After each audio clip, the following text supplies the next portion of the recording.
Shalom, hermanos, este tema se titula Los mercaderes del Evangelio. Yo me había propuesto solamente hablar temas del Señor Jesús, pero vamos a hablar este mensaje, hermanos, que por nada del mundo deja fuera al Señor Jesús, pero quiero hablar de este mensaje que me parece pues importante para dar en este día. Estamos en el libro de Jueces, el capítulo 7, el verso 12. Antes de leer el verso, quiero decirles que en este libro, cuando este libro inicia, dice que en aquel tiempo no había rey en Israel y cada quien hacía lo que bien le parecía. Eso lo habla ahí en la historia de Levita y su concubina. Pero todo, hermanos, todo este tiempo, hermanos, se basó en eso. Fue un tiempo de libertadores, pero no de reyes.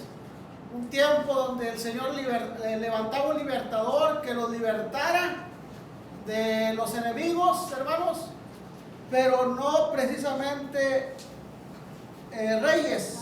Por eso en la historia de Levita y su concubina dice que en este tiempo, en estos días, no había rey en Israel. Entonces cada quien hacía lo que bien le parecía. Ahora, ¿qué es Israel? Israel representa al reino de Dios. Israel representa al reino de Dios. ¿Quién es el rey? Hermanos, ¿quién representa el rey? El rey es el Señor Jesús. Pero dice que no había. ¿A qué me refiero, hermanos? Que aunque en este tiempo el Señor Jesucristo viva y reine, muchos no tienen sus palabras, no tienen su doctrina, no tienen su ideología, no tienen sus pensamientos. A eso me refiero. Sí pronuncian el nombre del Señor Jesús, pero solamente de labios. El Señor Jesús no está en el corazón de ellos. Por eso en aquel día el Señor les dirá: no te conozco, apártate de mí. Porque de labios lo honran, pero el corazón está muy lejos del Señor Jesús, de sus palabras, de su evangelio, de su doctrina. Está muy lejos de sus pensamientos. Aunque lo pronuncien con sus labios. Ahora, ¿por qué relato esto, hermanos? Porque precisamente vamos a hablar de los mercaderes del Evangelio. Y no solamente de los mercaderes del Evangelio, vamos a hablar de los enemigos del Evangelio. Ahora sí, hermanos, vamos a Jueces capítulo 7, verso 12, les dije, ¿verdad? Y nos dice: y los madianitas, los amalecitas y los hijos del oriente estaban tendidos en el valle como langostas en multitud, y sus camellos eran innumerables como la arena que está a la ribera del mar en multitud. Se habían multiplicado estas tres naciones, se habían multiplicado, eran demasiadas. Como la arena que está en el mar. ¿Saben a quién Dios le prometió que su descendencia sería como la arena que está en el mar o como las estrellas de los cielos? A Abraham se le dijo: así será tu descendencia. Si puedes contar las estrellas, así será tu descendencia. Mira la arena que está en el mar, así será tu descendencia. La descendencia que Dios le prometió a Abraham, la promesa que Dios le dio a Abraham, consistía en que sus hijos, su descendencia, sería como las estrellas en el cielo, en multitud, y sería como la arena que está en el mar, innumerable. Pero en este tiempo, hermanos, que el Evangelio llegó al mundo entero llegó. El mundo se llenó de iglesias, el mundo se llenó de religiones. Y todas, la mayoría, el 99%, predica al Señor Jesús. Pone muy en alto con sus labios al Señor Jesús. Hermanos, se han contaminado de tal manera que esa promesa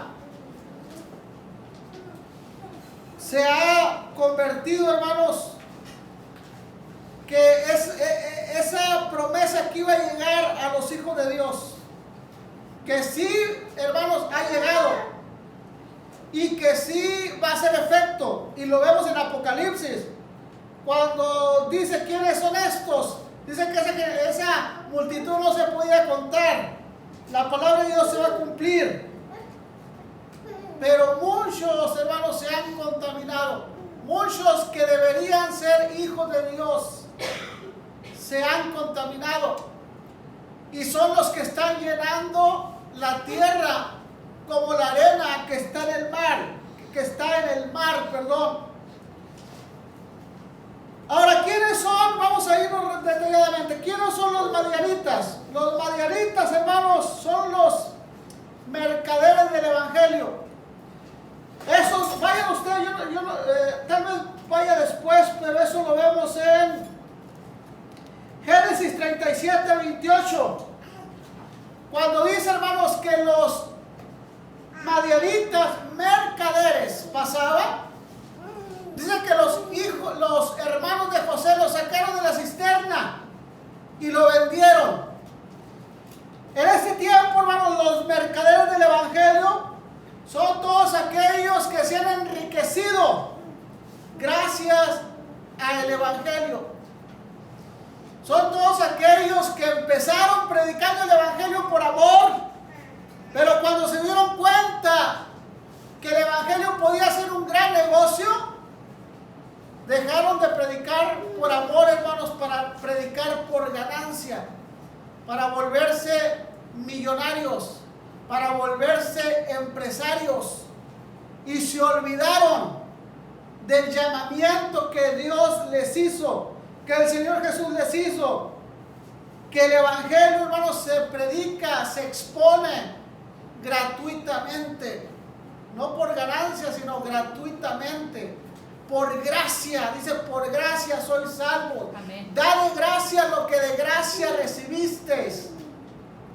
Y tristemente, hermanos, se ha llenado de ministros que predican en el nombre del Señor Jesús, pero su pensamiento está lejos del pensamiento del Señor Jesús, de la humildad con la que el Señor Jesús predicó, del pensamiento con el cual el Señor Jesús predicó.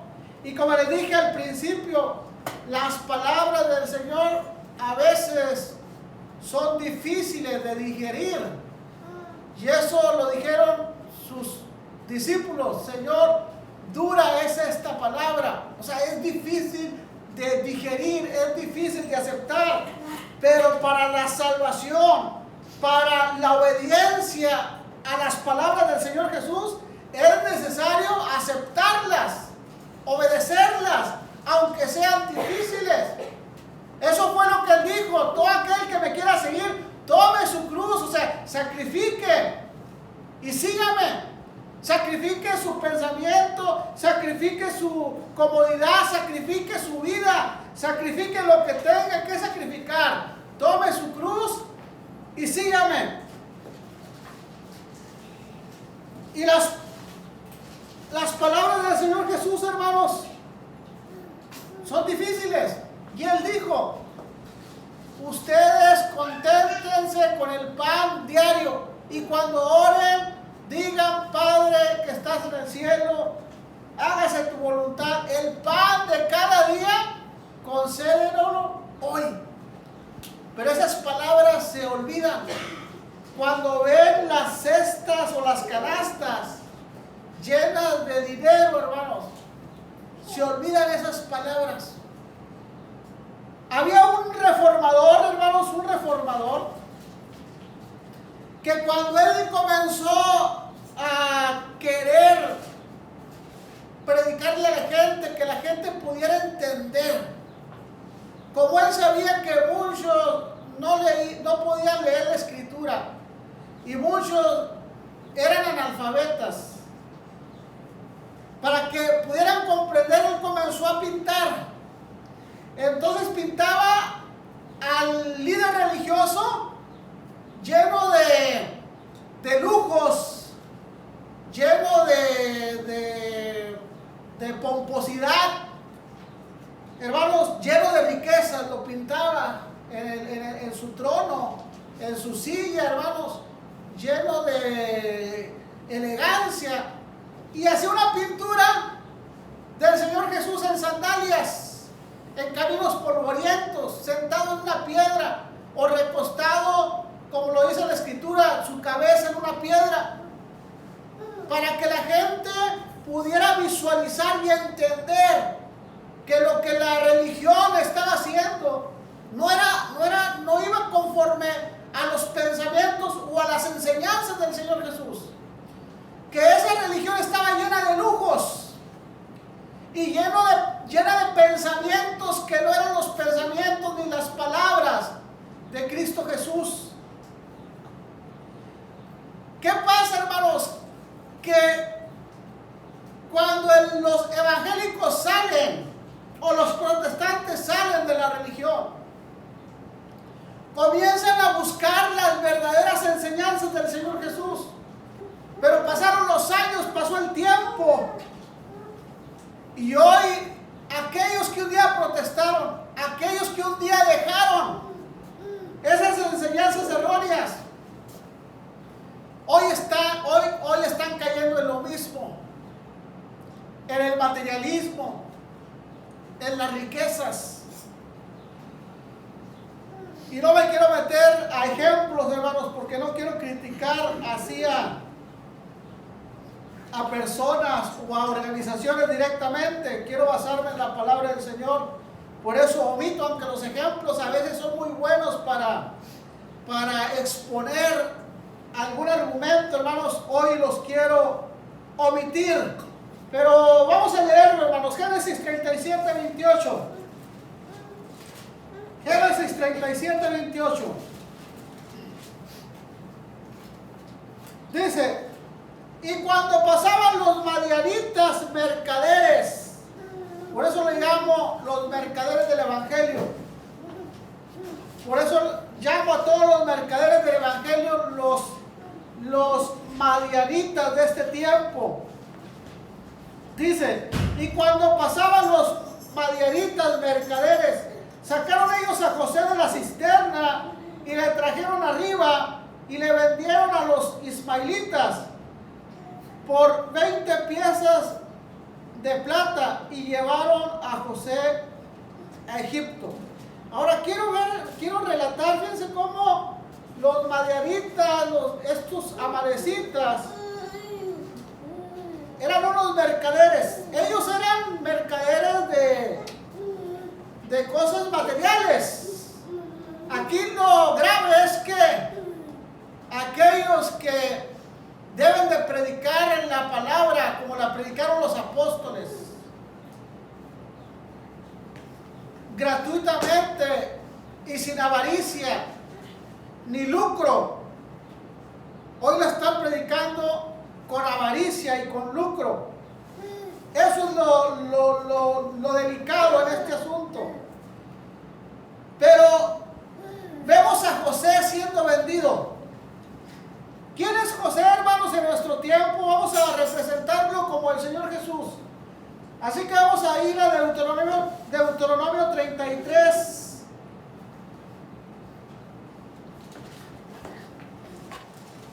Vamos a verlo desde el primer verso. Bueno,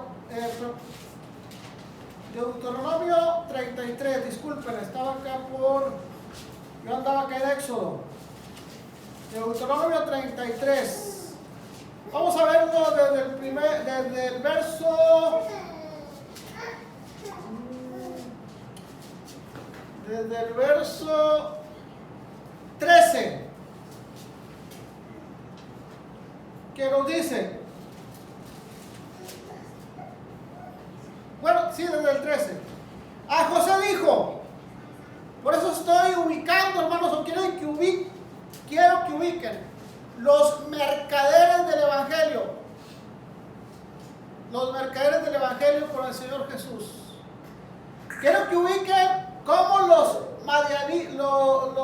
hermanos de José venden a José a esos mercaderes, a esos madianitas, amalecitas, cómo lo venden.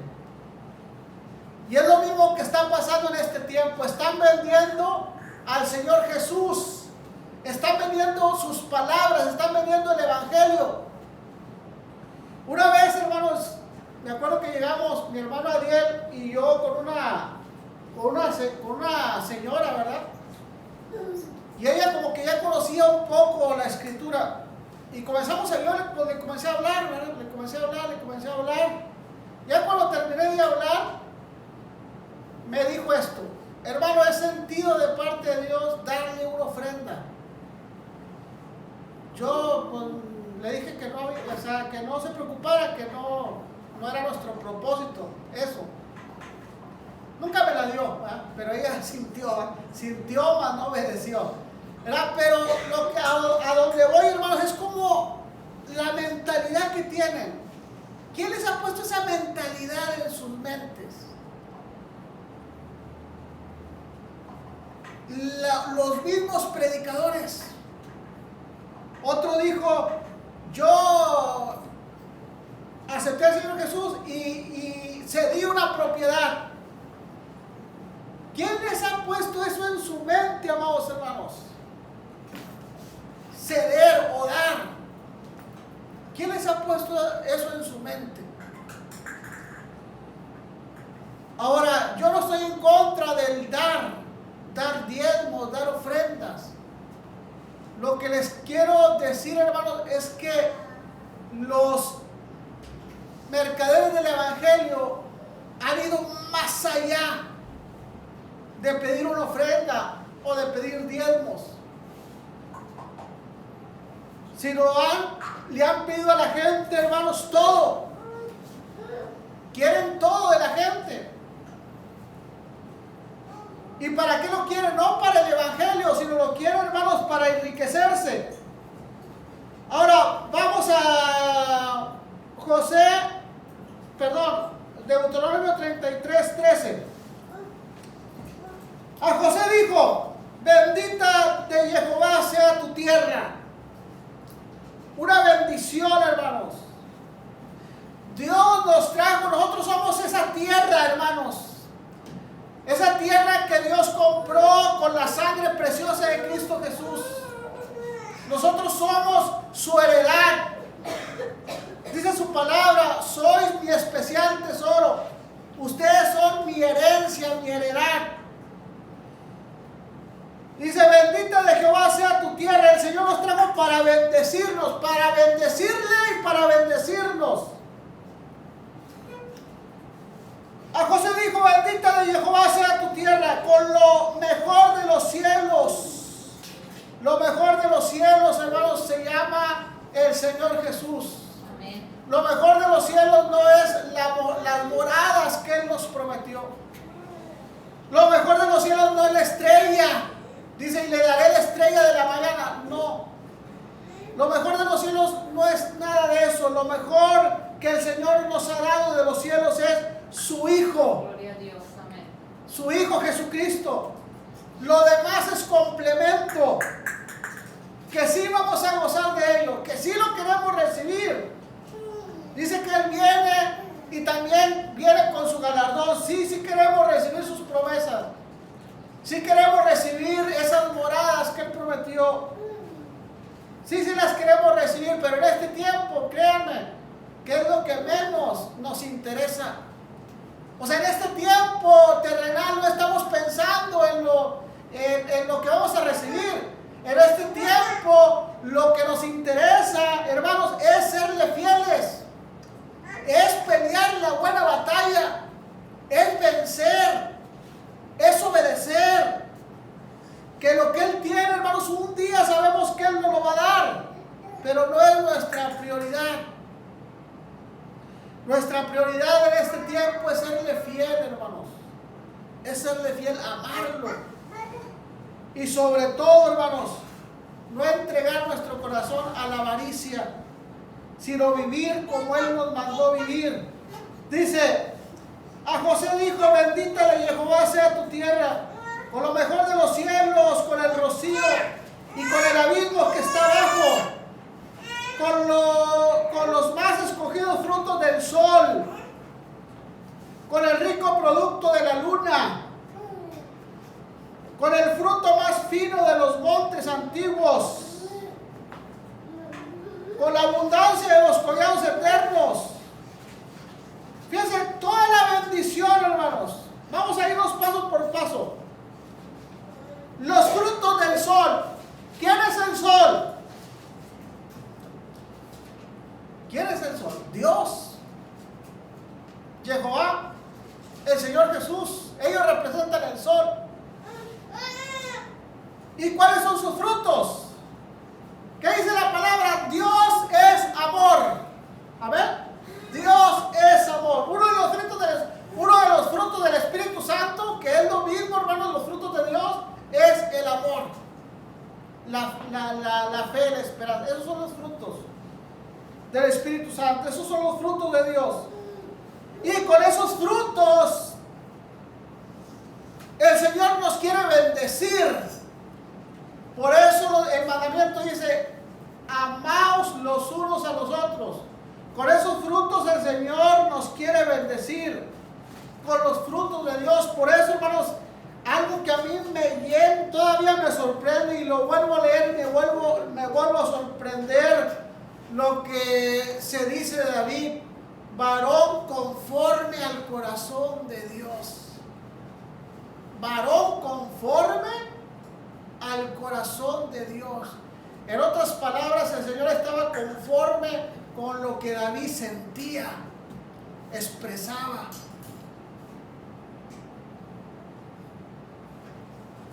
Dice, la luna, con el rico producto de la luna. Aquí podemos detallar, hermanos, y vamos a empezar con el Rosh. Tocar la trompeta en la nueva luna.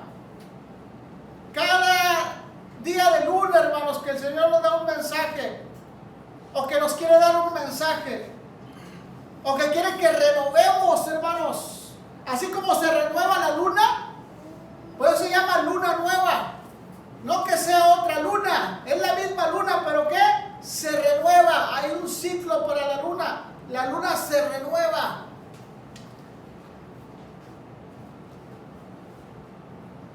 Y el Señor, hermanos, en esa fecha que nos dice tocar la trompeta en la nueva luna, en un día de renovación,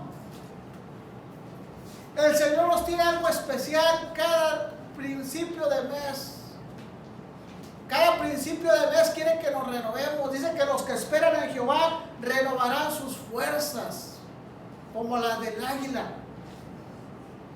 Hay secretos ahí que el Señor quiere que conozcamos.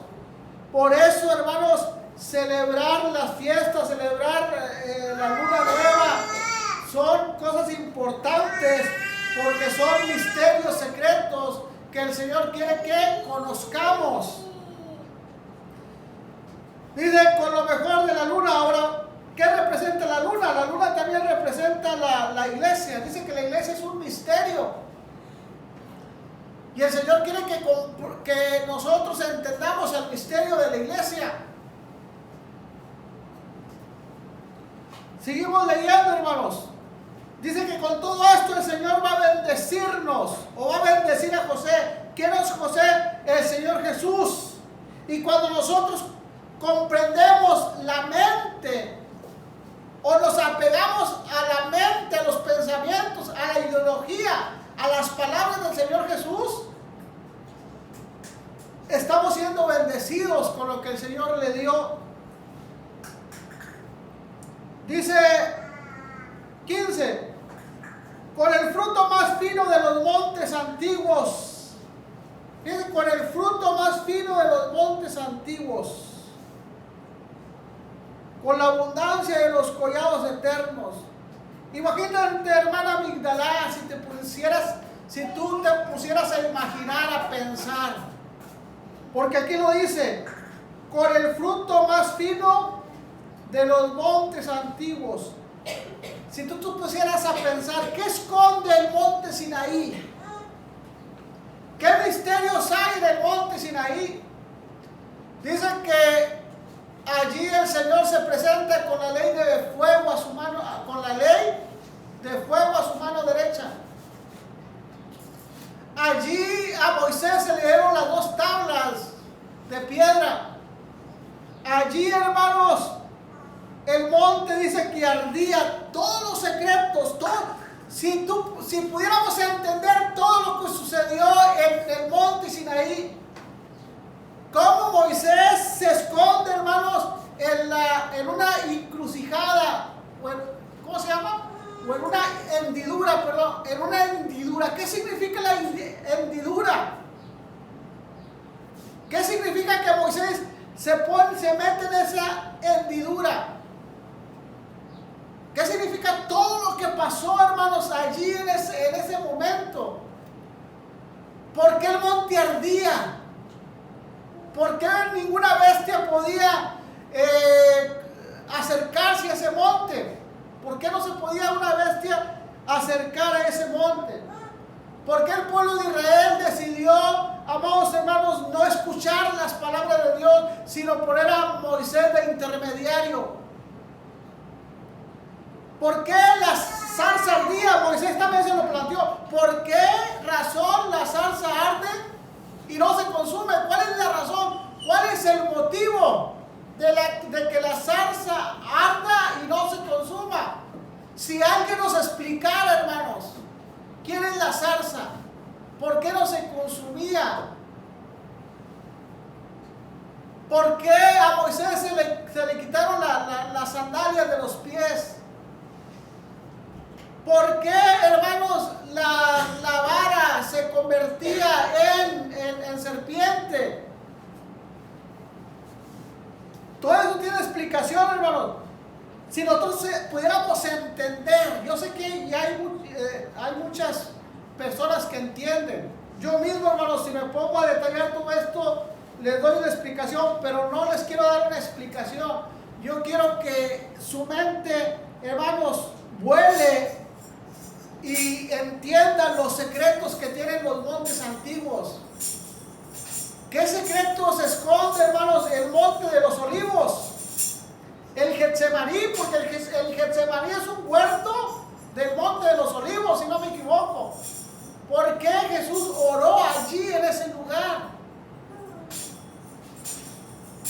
¿Por qué el monte Ararat? ¿Por qué el arca se quedó, hermanos, después del diluvio en el monte Ararat, si no me equivoco? Y todos los montes de Israel y todos los montes que pronuncia la palabra del Señor, si pudiéramos entender los secretos, los misterios que hay en esos montes. ¿Se acuerdan, hermanos, que a Luzbella se le dijo: en el monte de Dios estuviste, en medio de las piedras de fuego te paseabas? Ahora, 16, y con las mejores dádivas de la tierra y su plenitud y la gracia del que habitó en la zarza, venga sobre la cabeza de José y sobre la frente de aquel que es príncipe entre sus hermanos, como el primogénito. ¿Quién es el primogénito de Dios, hermanos? Jesús. ¿Quién es el príncipe de Israel? Jesús. Dice que todo eso, todos esos frutos, todo ese conocimiento, toda esa bendición venga sobre la cabeza de José. O sea, sobre el conocimiento de José. Todo ese conocimiento lo tiene el Señor Jesús. Por eso hay una escritura que dice: por el conocimiento de mi siervo, salvará a muchos por el conocimiento del Señor Jesús. Sobre la cabeza, sobre el pensamiento, sobre la revelación, sobre la profecía, sobre todo lo que el Señor Jesús conocía, toda la revelación, toda profecía, hermanos, le fue dada a Él. Y por eso nosotros, los que predicamos su palabra, debemos de apegarnos a su pensamiento, a sus palabras. Pablo lo dijo, para que hasta que todos tengamos ¿qué? La mente de Cristo. ¿Qué es la mente de Cristo? Sus pensamientos, lo que él pensaba, lo que él decía, lo que él conocía. Y no lo que hoy miles y miles de predicadores están hablando, hermanos. Se han vuelto materialistas, se han vuelto egoístas. Jesús lo dijo, hermanos, que el dinero era la raíz de todos los males. El dinero está apartando a muchos grandes evangelistas, hermanos, de la verdadera doctrina de Cristo Jesús. Ahora vamos a tocar una escritura acá. Éxodo 17:14. Éxodo 17:14. ¿Cuánto llevamos, hermano? ¿Ven?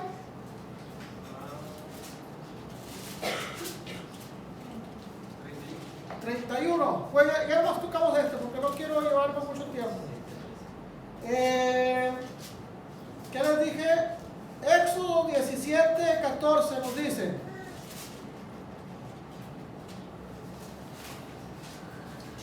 antes de meterme a Éxodo, volvamos, hermanos, a Deuteronomio 33, para seguir expresándome un poquito más, hermanos. ¿A qué me refiero? Que esta revelación, esta doctrina, esta enseñanza, estas profecías que los ministros de Dios han recibido en este tiempo, llámese pastores, llámese apóstoles, llámese evangelistas, profetas, como se quieran llamar, amados hermanos, que han recibido de parte de Dios, cosas tan maravillosas que han recibido de parte de Dios, ¿cómo las están vendiendo? ¿Cómo venden la profecía? ¿Cómo venden, hermanos, la revelación? ¿Cómo venden la salvación? ¿Cómo venden todo lo que Dios les está dando? Porque sí, hermanos, el Señor da. El punto es que el Señor da para que nosotros demos, no para que nosotros vendamos. Por eso dice, da de gracia lo que de gracia le recibiste. O sea, regálalo, es gratuito, no lo vendas. No te enriquezcas con esto que yo te doy. Porque sí, hermanos, los vemos hablar y saben mucho. Están bien preparados. Han estudiado para eso. Teología, escatología, hermenéutica y tantas cosas, hermanos, que uno no entiende. Y leen. Y les llega revelación. Pero todo lo venden. Todo es un mercado, hermanos, para ellos. No para todos, sino estamos hablando especialmente de ellos. ¿Quiénes son, hermanos, los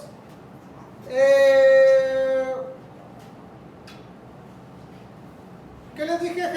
Éxodo 17:14. Porque unos son los mercaderes y otros son los enemigos. Y lo vamos a ver aquí en Éxodo 17:14, que nos dice: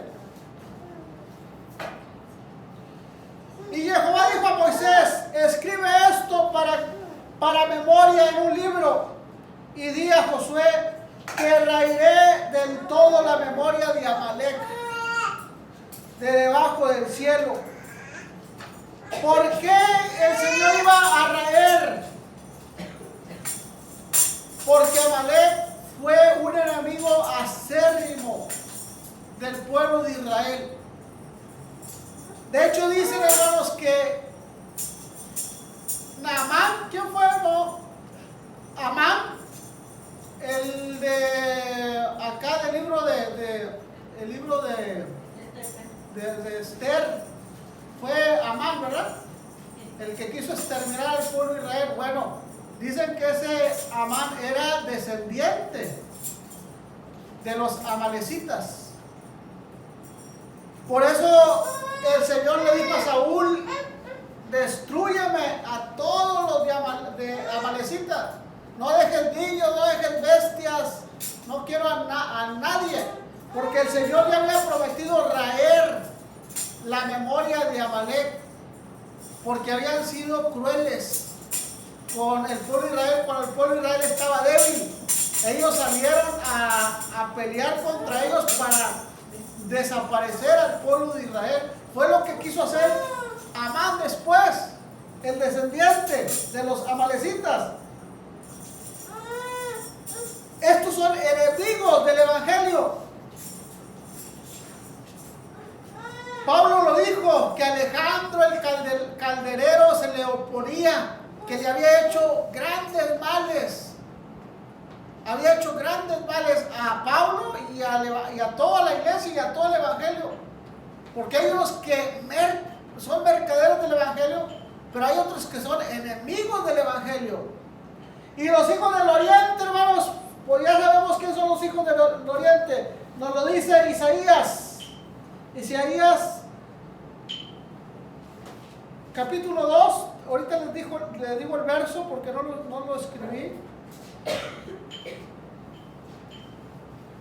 Isaías 2.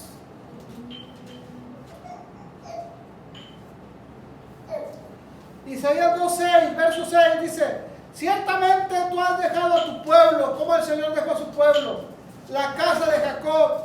¿Por qué los dejó, hermanos? ¿Por qué Dios deja a su pueblo? Porque están llenos de costumbres traídas del oriente. Ellos son los hijos del oriente.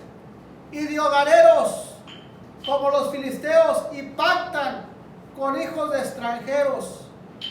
Esto es lo que ha pasado en el pueblo de Dios. Se han llenado de doctrinas erróneas completamente.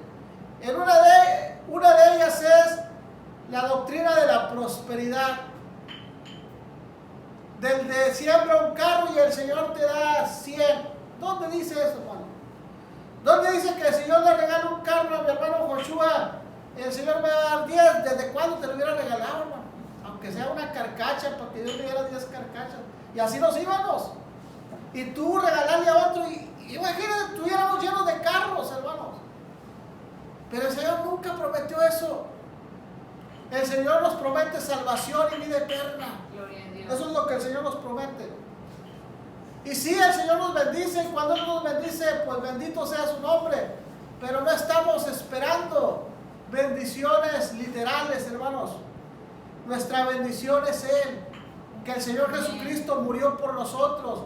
Y hoy, hermanos, somos salvos. Amén. Por su sacrificio. Ahora, pero volvamos a Jueces, hermanos. Y aquí terminamos en Jueces. Jueces, ¿qué? 7. Jueces 7 nos dice, 7 verso 12. Y los madianitas, ya sabemos quiénes son los madianitas, los que lucran con el evangelio y se vuelven millonarios predicando el evangelio. Los amalecitas son los enemigos del evangelio. Y los hijos del oriente, hermanos, son aquellas religiones que se han llenado de doctrinas erróneas, de doctrinas de hombres y hasta de demonios. Los hijos del oriente estaban tendidos en el valle como langostas en multitud, y sus camellos eran innumerables como la arena que está a la ribera del mar en multitud.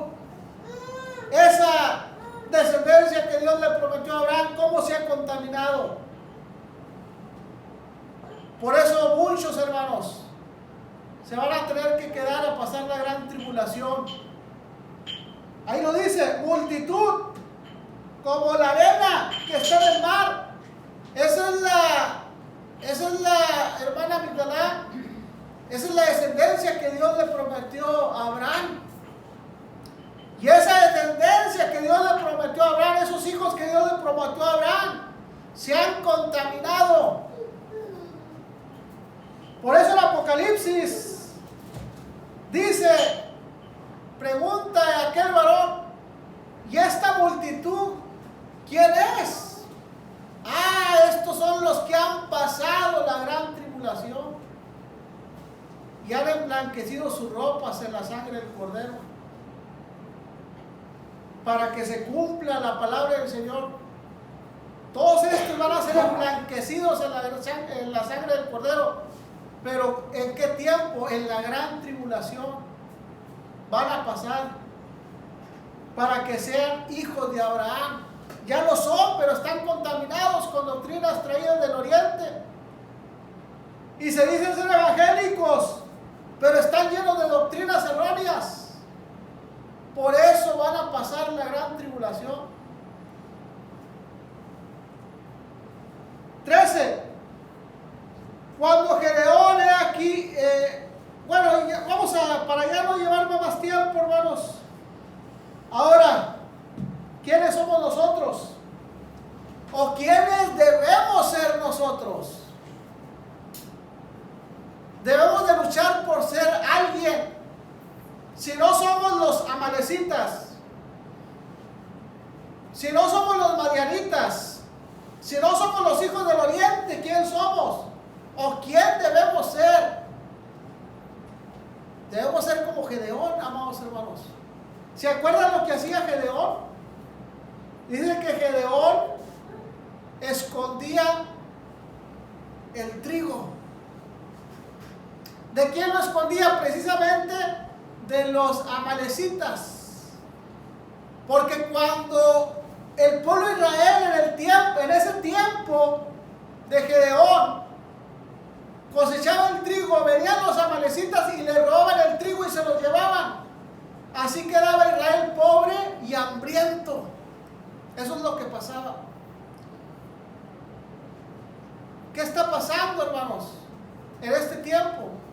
Que los amalecitas, con el pan, con el trigo, con lo mejor del trigo que Dios promete, con los frutos de la tierra, del sol y de la luna que están aquí en su palabra, vienen los amalecitas mercaderes, se llevan el trigo y ellos se enriquecen.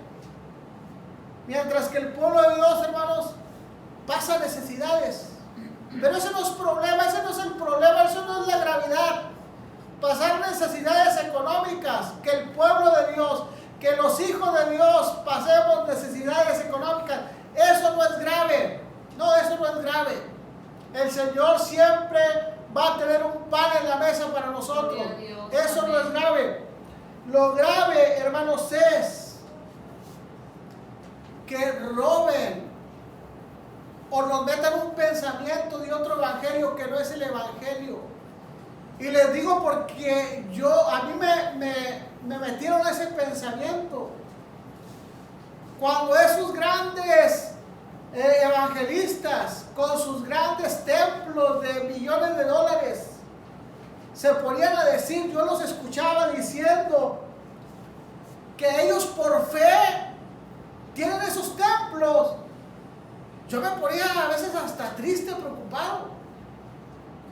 Yo me ponía a pensar, entonces me falta la fe, entonces yo no soy hombre de fe, no soy nadie. O sea, no puedo yo tener esa fe que ellos tienen. Y te meten esas cosas hasta que te das cuenta, hermanos, que son unos mentirosos. No tienen esos templos por fe. Tienen esos templos porque a eso se han dedicado. Son mercaderes. Todo es, metódico, hermanos. Todo es método.